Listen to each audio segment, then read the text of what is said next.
Ayan guys, lilinisan natin yung electric fan kasi ang dumi oh.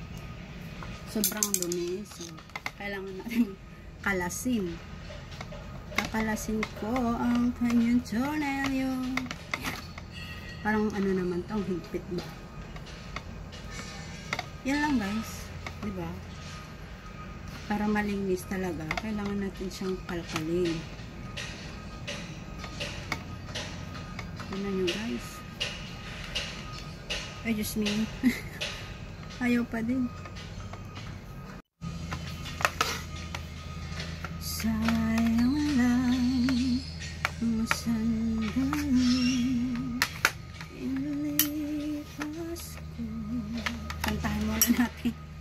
Naroon ka na. Okay. So ayan guys, na-open ko na guys. Oh? So dirty ang dami. So kailangan talaga buksan guys. So wait lang guys. So ayan guys, malinis na. Yan. Diba? Clean na. So ngayon, kailangan ko nang ibalik ulit. So dyan muna kayo guys. So ayan guys. Ilagay na lang natin.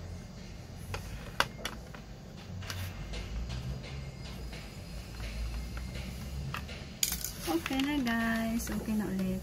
Bye!